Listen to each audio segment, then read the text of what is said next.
Welcome to Talking with Natasha. Look who I'm here with. Neil deGrasse Tyson, the man who made the cosmos cool. No, cosmos was always cool. But you made them cooler. I'm just revealing that fact to whoever will pay attention. You're unlocking the universe The universe was never locked. It was an open door. Nobody was looking through it. You look through it. I do. When were you first mesmerized by the universe? When did you first look up in the sky and think, whoa? Well, so I grew up in New York City. And so no one in the city has a relationship with the night sky. It's just not there for us. It's not, yeah. You look up, there's a tall building, there's light pollution, and when I grew up, there was air pollution, and it was just not happening until a first visit to the Hayden Planetarium, my local planetarium here in New York, at age 9, family visit. And I was starstruck. The lights dimmed, the stars came out. I was so starstruck, I didn't believe it. I said, this is not the real sky. I know what it looks like from the Bronx. That's my measure of the universe. And so I would later learn that that is the real sky. And to this day, it's kind of embarrassing. I go to mountaintops and great observing spots in the world, and I look up to the majesty of the night sky, and I say, it's so beautiful. It reminds me of the Hayden Planetarium. I know, that's embarrassing, but it's what I feel. It's a real feeling. Because it brings you back to that first time you really experienced Yes, I've been doing my whole life. My whole life I've been looking up. And it's kind of remarkable that you're heading the Hayden Planetarium now. Well, I tell that to other New Yorkers, and they don't seem impressed by that. I'm impressed by it. It's like a small town story. Yeah. You know, small town. But if you start in a big city and you work in the big city, it's less. But yes, I am director of the very place that inspired me to do exactly that. It's full circle. Full circle.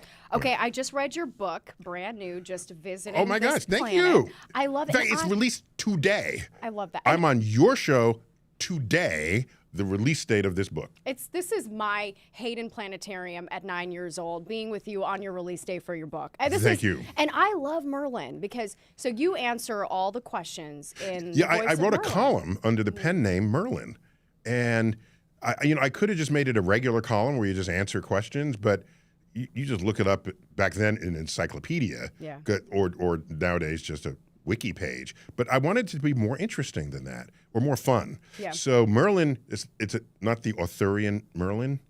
You know, there's more than one Natasha in the world, so there's more than one Merlin in the world.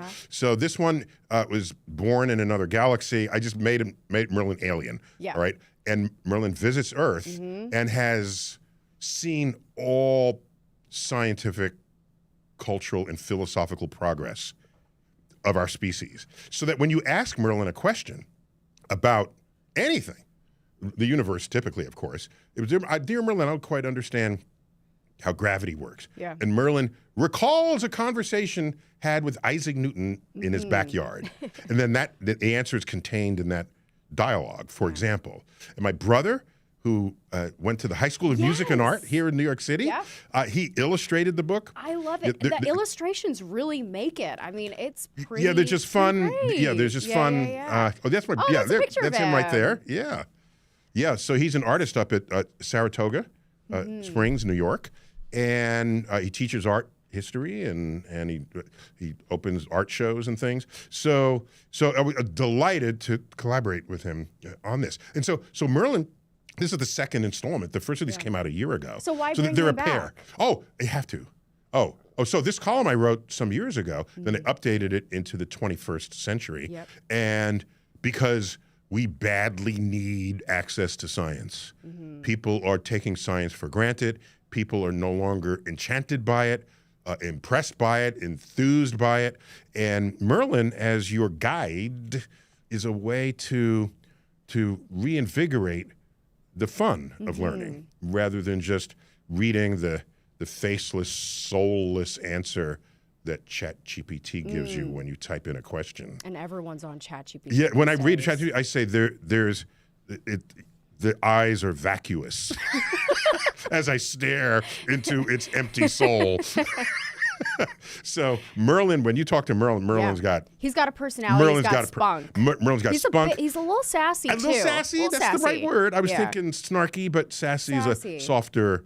Maybe some snark in there too. I like Merlin. Yeah, he's cool. I vibed with him the whole book, and I had a lot of questions for you leading up to just sitting down with you. My biggest question is, have aliens visited us before to this planet? Yeah, have they been here before?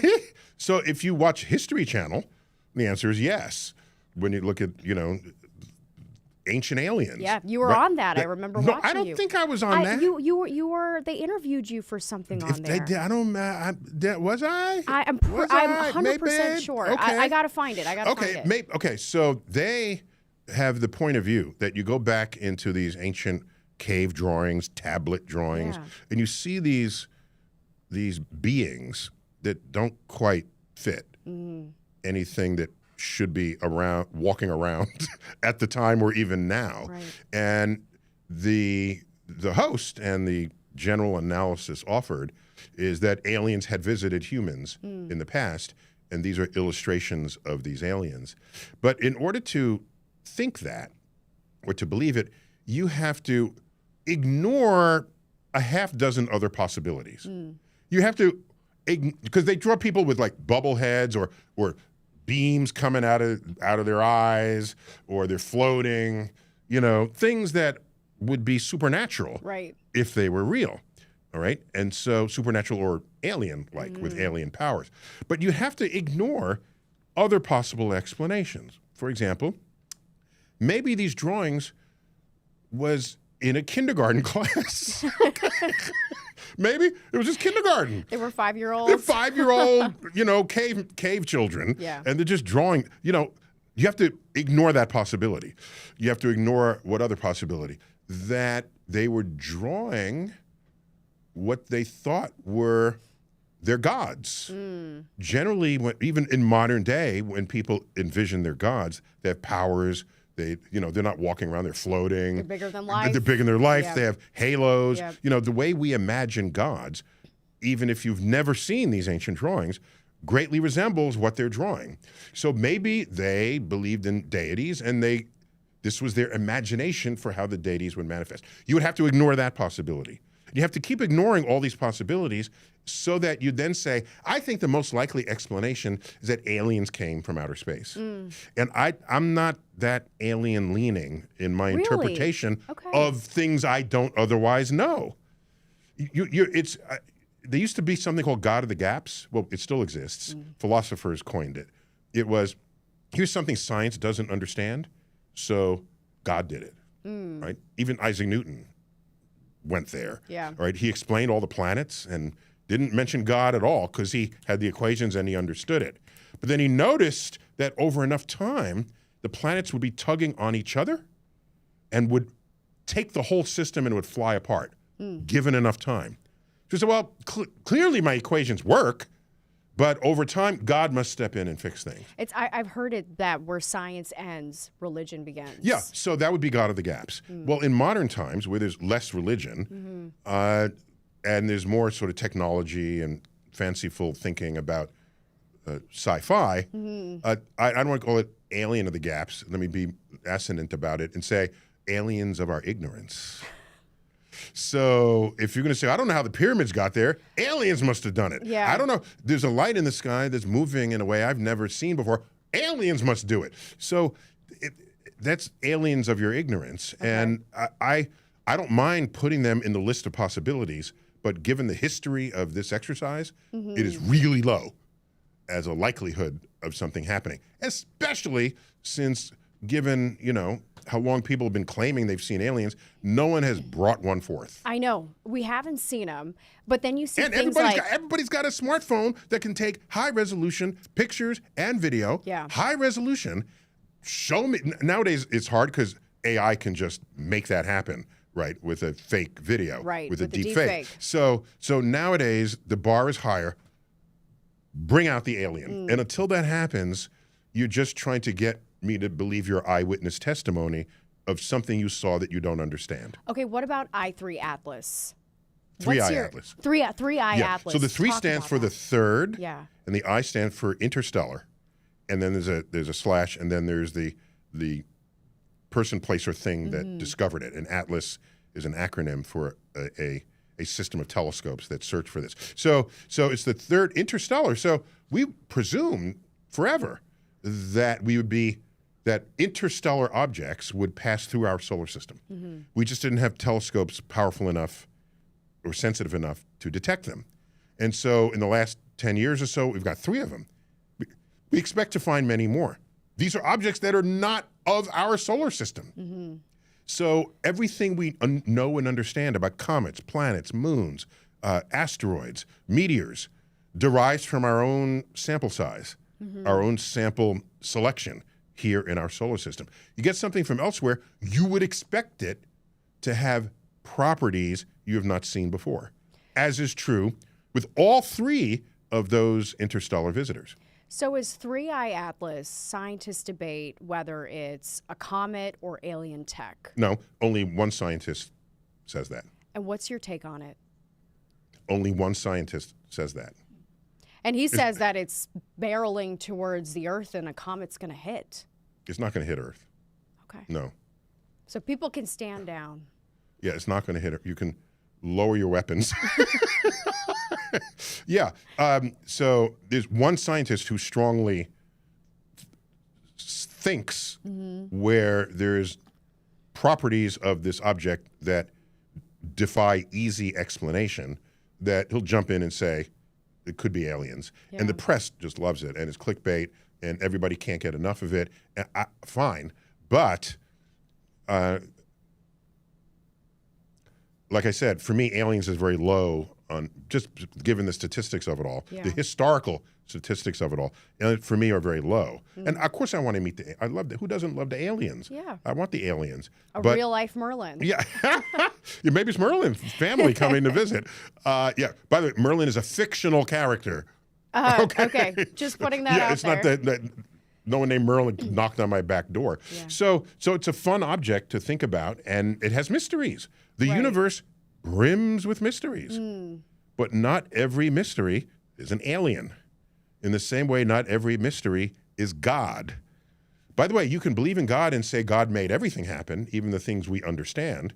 It's fine. I'm just letting you know there's an entire sector of the history of this thinking that was quick to assign the mysteries to God. And if that is how you think of God, then God is an ever-receding pocket of scientific ignorance.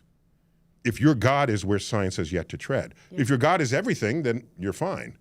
But again, aliens of our ignorance, just keep that phrase in mind before you jump to those conclusions. Yeah. We've got a live chat going too. Oh my God, yes, taking of some course. live questions. So many people are logged in right now. I think one of the big questions too, why so little information from Rachel has been shared about 3I Atlas. I think in a lot of ways when we don't know what something is, like a lot of those UFO sightings, there were a bunch of them last December in New Jersey, and no one knew what they were. So they started to come up with their own hypotheses. These are aliens of our ignorance. Yeah. So my argument against them being aliens was very simple. The ones in New Jersey. Yeah. Okay, because of lights. Many were shown to be drones and other things. And then the government said, don't worry. But the government couldn't explain them all. Yeah. If you don't know what they are, you're not in a position to say, don't worry. That's a logical fact right there. However, my argument against them being aliens was, like, I'm an earthling, so I only know earthling feelings. But if I were an alien and I'm visiting Earth, I wouldn't go to New Jersey. No offense to New Jersey people, okay? I'm just saying, I could go to Hawaii, Tahiti, I could go to, Mount Everest. Yeah. Northern New Jersey, I'm thinking that was the least credible part of any assertion that they were aliens to me. Good point. Yeah. Connie asks, if we found alien life form tomorrow, what Connie question? Salazar. Yes. Connie Salazar. What question would you ask first? Oh, I would ask, okay, so first, don't take the alien to your leader, even if they ask. That's a mistake, okay? That's a trap. Yeah. They say, take me to your leader. Yeah. Take them to a scientist. Yeah. Okay, an astrobiologist, somebody, if they're an actual alien, that's what you should do first, in my opinion. Okay. And what I would ask first, what I would do is I would compare some science that we have. Presumably they don't speak English, so I would bring symbols that represent our science. I'd bring the periodic table of elements, the way they're organized, They're organized in a very sensible way that any alien would organize the elements of the universe, because these elements are not only on Earth, is also as it is in the heavens. So that's why science works at all. That's why physics is as powerful as it is. The laws of physics we measure on Earth apply across the universe, not only in space, but also in time. So there's some basic things I would check to see how do they represent the elements. I would show the Pythagorean theorem with the triangles and the basic symbolic. I would show that we have a number to represent pi. It's the ratio of the circumference of a circle to the diameter. These are things that are mathematics. Mathematics is a language of the universe, and if aliens are coming in from elsewhere in the universe, that's the only language we'd be able to speak to each other in. So that's what I do. I saw an article recently that said aliens they're bored of us. That's why they haven't been reaching out. How big an ego must you have to think they would even care enough about us to be bored? Think about that. John Madre there says, has there been a specific UFO video, a compelling piece of evidence that I personally find difficult to explain? I like that. Well, a lot of it is difficult to explain. Don't get me. That's what the U stands for. Unexplained. If it's unexplained, it's unexplained. But as a scientist, I don't have to have an answer to a question that is yet to be explained. There's the German poet, Rainer Maria Rilke, who in the book Letters to a Young Poet, forgive me for not remembering the whole poem. I'm not a poem memorizer, but the last two lines are, "Be at peace with all that stirs your heart." That's close to what he said. Be at peace with all that stirs in your heart. Learn to love the questions themselves. Like, oh yeah, that's what it is to be a scientist. The questions are what draw you. If you have to have an answer to every mystery, you will force yourself into accounts of things that will not likely be the correct answer at the end of the day. And so not likely because you're needing an answer without further analysis. But so there are plenty of mysteries. I love mysteries. Yeah. It's what keeps the curiosity going. Yes, and we're all drawn to mysteries. So sure, plenty of lights in the sky I can't explain, especially as described by people or even in a video. So bring on the alien. Walk them into the room. Let's see them. Bring them out. What they look like. There you go. My dad is a huge fan of your work, Neil. Cool. And he wanted me to ask you a question. He was like, you cannot leave this interview without asking this question. Bring it on. He wants to know, is there a time where the universe will stop expanding? No. Okay, next question. And okay, let me give the more complete answer. Yeah. All observations and evidence of the behavior of the universe tells us we are on a one-way trip. Wow. One-way expansion, birth 13.8 billion years ago, and our expansion itself is accelerating by a mysterious pressure in the vacuum of space that we don't understand what's causing it, but we can measure it, and that is forcing the expansion to accelerate against the collective wishes of the gravity of all the galaxies. So it's a one-way trip. Deal with it. So there's never going to be a time where it stops expanding? There's no evidence in support of that. And all the evidence is the exact opposite. So deal with it. Okay. No, it's not. Deal with it, Dad. It's not philosophically fulfilling because so many people wanted a cyclical universe. You know, like an end to start. They want some structure to it, right? They want to be able to contain it. Yeah. And one of my other books, I lead off with a statement: the universe is under no obligation to make sense to you. It doesn't owe you anything. That's correct.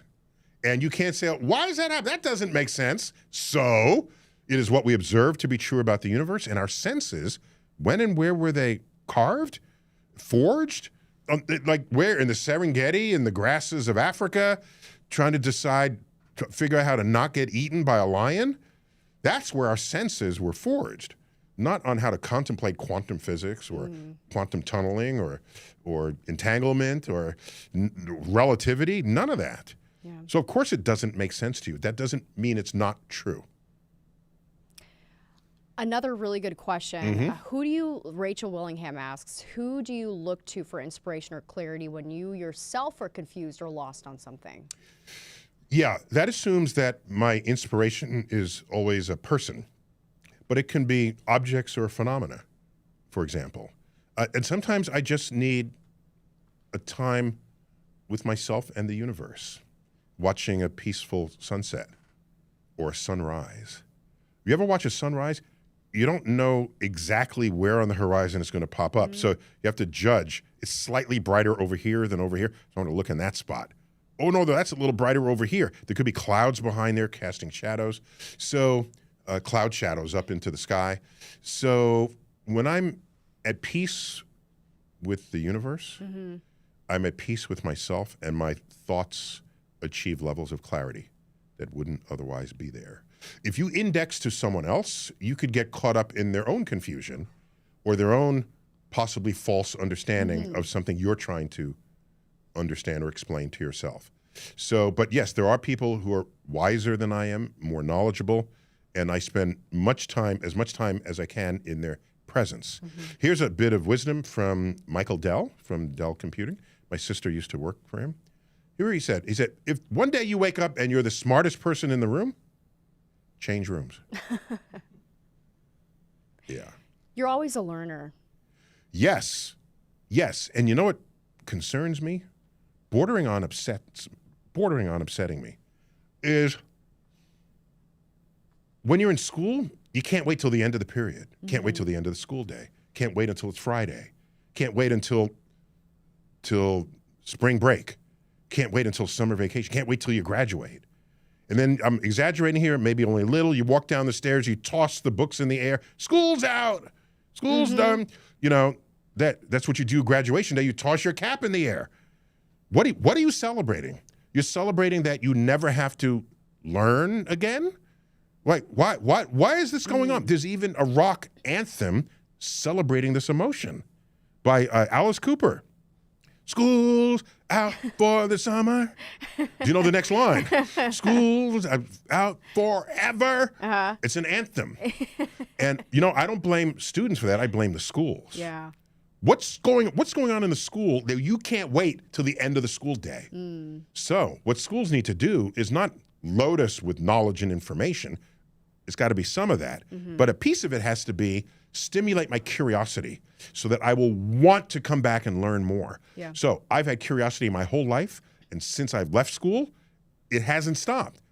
And for me, a day is incomplete if it goes by and there's something I did not learn. How do you keep your mind sharp? Do you have something you do every day? You have a ritual? You know what I did? I was on Celebrity Jeopardy a little while back, just months ago even. And how do you train for that, right?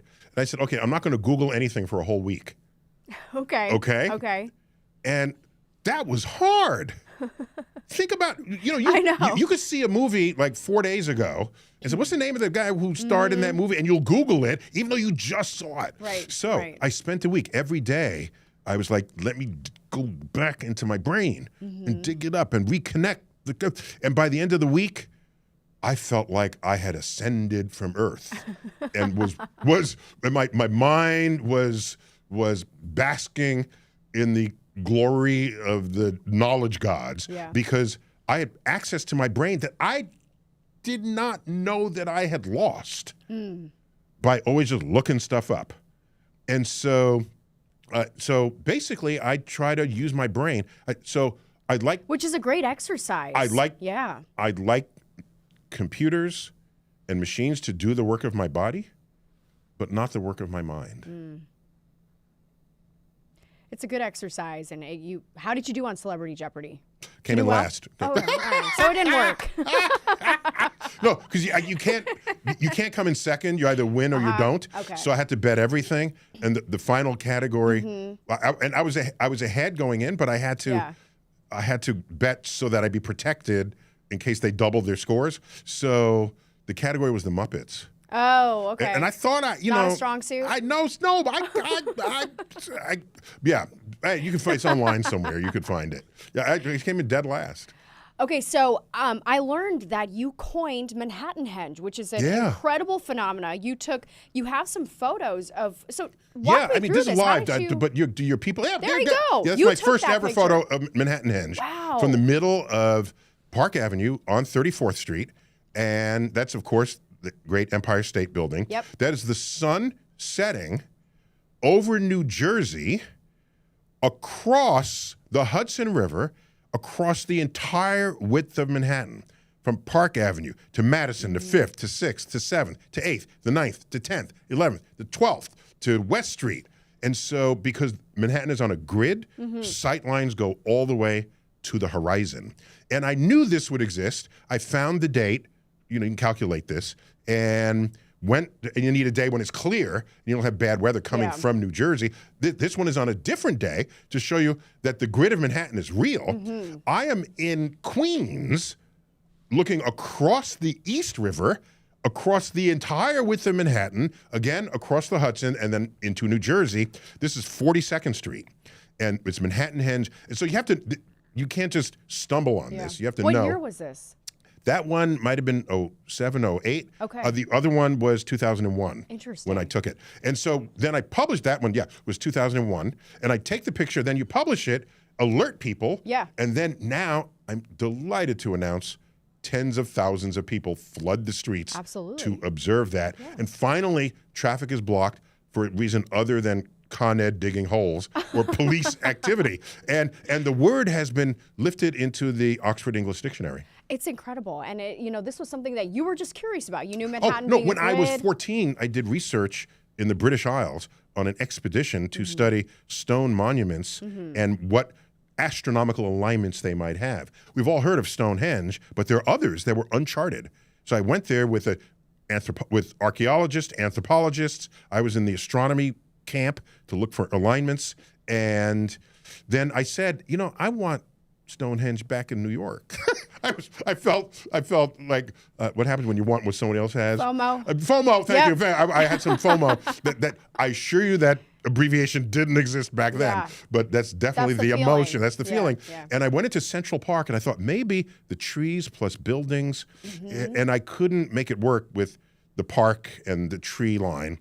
And so I just fell back on this because I knew this would work no matter what, because the sun doesn't set at the same point on the horizon every day. We say, where's the sun set? Oh, it rises in the east and sets in the west. No, it does it on 2 days a year, all right? So this is just one of the delusions we all live under, thinking we understand the night sky when we don't. I've asked 8 out of 10 people will tell me when I say, what's the brightest star in the night sky? What's the answer? The moon. Star. 8 out of 10 people say the North Star. Yeah. It's just not. What is it? It's not in the top 10. North Star is not even in the top 20. I guess the moon is a satellite, right? Yeah, of Earth. Yeah. It's not in the top 30. The North Star is not in the top 40. It's the 49th brightest star in the night sky. It is dull and boring. Yeah. But people don't know that. So part of, and by the way, Merlin is all into this. Because I think North Star has been so romanticized. And you know what else has been Bible, romanticized? Literature. You know what else has been romanticized? Is the Southern Cross. There's songs written about it, okay? It is the smallest constellation in the sky. Your fist at arm's length covers all the stars, okay? Blots them all out. And it's not even a cross. It's like 4 stars that are in the shape of a rhombus. It's the Southern rhombus. It's just embarrassing. It doesn't have the same, And so Merlin doesn't let any of that go. Okay, no, Merlin is sassy, calls it out. It calls out the Southern Cross. It calls out. There's a whole thing in there on your astrological sign. What's up with that? Yeah. Where did they come from? Are they still aligned or not? Yeah. They're not. Spoiler alert. So Merlin just has fun with all of this, and that was my proving ground as an educator and as a scientist. What way to describe the science will stimulate their curiosity and have them come back for more. Part of it happened when I'm sitting on an airplane back before I was known. And you say, what do you do? What do you do? I say, I'm an astrophysicist. Then the questions come. Of course. But I monitored. When I answered, did their eyebrows raise up? Did they lean in? Did they want more? Was it a word I used that got their interest? And I pocketed all that information and then turned it into how I and Merlin, especially as my alter ego, brings the universe down to earth.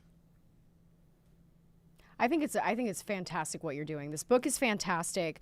We are almost out of time, but I've got one more question. Wait, to fit the universe into 30 minutes? I know. What's up with that? I'm trying to get it. I try to get it for longer. But my last question for you is: do you think that humans will colonize Mars? And what's your take on that? No. No. Yeah. Next question. No, because it's not a natural next thing to do.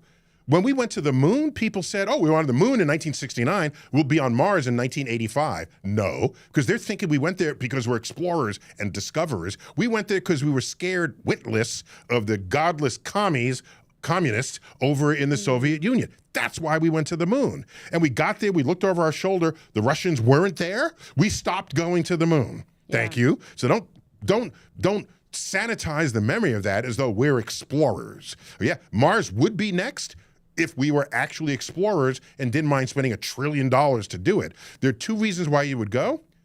For economic return, but that's not happening. Even if you find oil on Mars, you're not shipping it back to Earth.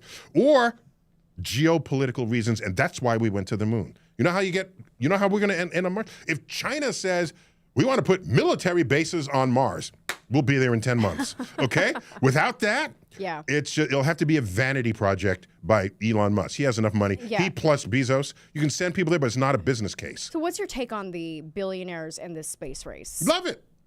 Fine. You think it stimulates curiosity? Do you think it's done for the right reasons, or is it for ego? Don't judge reasons for why people are doing things that no one has done before. They'll have their own reasons. It could be exploration. It could be curiosity. They might be doing it just because they can.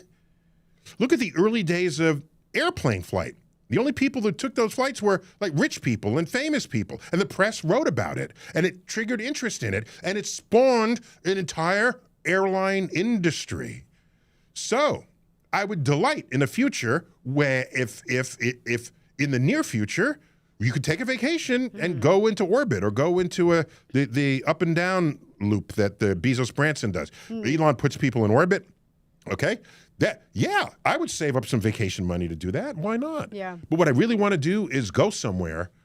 I don't want to just boldly go where hundreds have gone before around in low Earth orbit. Send me to the moon and Mars, but on vacation. I don't want to live there. So you want to go visit? You would go visit? Oh, completely. Yeah. Oh, yeah, set up a thing. So and you can make a business case out of that, sure. But just to go for the sake of going, yeah. I don't see that happening. My read of the history of people doing expensive things does not include doing it just for the sake of doing it. So you kind of see space travel as being a commercialized industry that could one day we could be space traveling to Mars? If there's a commercial destination there, like a resort, for example, spend a week on Mars, for sure. If you can monetize that, it'd be hard, it'd be very expensive. Rich people will do it first. That's typical for any of this. But then, you know what you do? You can have a lottery where everybody pays $1 and 1 billion people pay $1 and one person wins. I'd pay for that lottery. You'd go there? Oh, yeah. Yeah. If you give me, some good books, Netflix account, whatever. Some HBO Max. HBO Max, Yeah. I totally would do that. Bring the fam, Yeah. But I wouldn't do it if it's on Elon's rocket. I would say, Elon, I'm only going on your rocket after you send your mother. Or if he's on it too, maybe? No, his mother. His mom. Okay, no, got it. No, his mother. Okay? Because mom's got sense. Okay? Yeah. Moms do have sense. Right. So I would totally do that. Okay. But the price would have to come down, of course. But to just do it for the sake of doing it, I don't see that happening unless there's a geopolitical or very strong economic force driving it. Let's leave the conversation there. Let's go to Mars one day, okay. Neil. We got to leave the combo there. Thank you so much for joining me. A quick bad joke. Yeah, like if we'd set up a colony on the moon. Yes. And the restaurants and hotels and things. So it would have to very unusual food would be there, you'd imagine. Yeah. Right? It'd have to be. It'd be really different food. Yeah. But the restaurants, they'd have no atmosphere. That's a dad joke. I'm a dad. That's a dad joke. That was great. I confess. Okay. Neil deGrasse Tyson, thank you so much for joining me. So great to meet you. Where can people buy your book, by the way? Everywhere. Oh, yeah, definitely. Just visiting this planet. Buy it now. Yeah, just came out today. Thank you for this, for doing showcasing all this. it. Yeah.